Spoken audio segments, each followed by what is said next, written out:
Yo, what's up? If you don't know me, I go by 20 Paz on the internet. I've been mixing for 4 years, and I also have a school community specifically for simple mixes.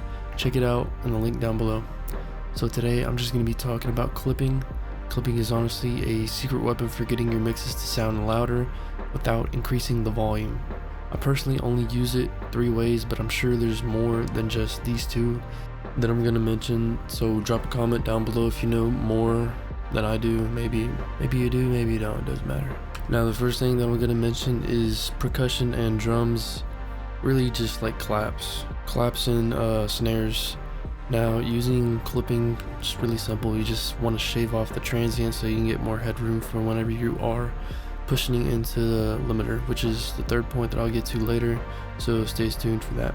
So whenever I use it on my percussion and drums, I put it on the bus itself, and I just shave off that transient on the snares or the claps. Doesn't matter which one is like the main clap or snare, just as long as it's shaving off about 1 to 3 dBs on the snare or clap, you're saving yourself 1 to 3 dB headroom whenever everything gets added up.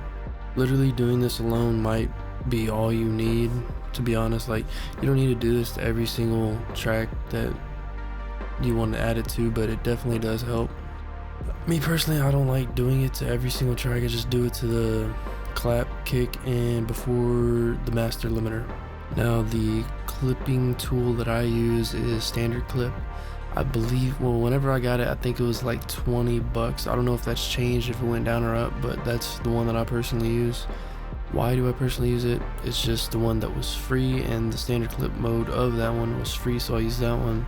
And then there's a pro, like a setting within the standard clip, and that's what you would pay for. So I just went ahead and bought that. When using a clipper, it's good to understand that whenever you're using it, whatever you put that threshold over, whatever is over it is just immediately going to get chopped off.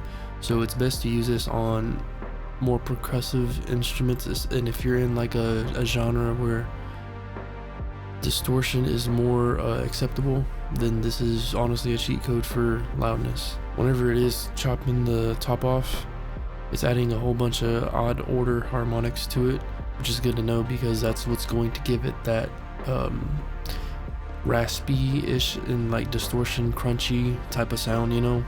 Now specifically with kicks, I try not to use it on kicks as much, just because I feel like it takes away some of that boominess and gives it more of like a more clicky sound. But sometimes I will use it if I think it's more if I think that transient's too poppy. That makes sense. Obviously it just depends on what drum kit that you are using and what kick you're using, so yeah. And now last but not least, the 3rd thing that I use it on is just before the master limiter or your mix bus limiter. You get what I'm saying? Just basically like the very last thing that you're pushing it into. Put a little clip on there, try to take a dB off. Whenever I'm clipping before the master limiter or mix bus limiter, I try to make it very subtle. I don't take a lot off. If anything, it's good, but usually it's add a dB or less that I'm taking off generally, and this will help get that extra headroom. If you're using all 3 of these simultaneously, this will definitely help you get more headroom, but I don't always use all 3. I might just use 1, maybe I'll use 2, sometimes I'll use 3. It just depends on what track you're mixing, you know, like different tracks might require it, some might not. Just depends at the end of the day. Yeah, so just getting good simple mixes, it's pretty easy. All just leveling.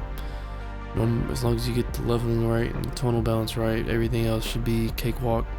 Easy, like really easy. But yeah, see ya.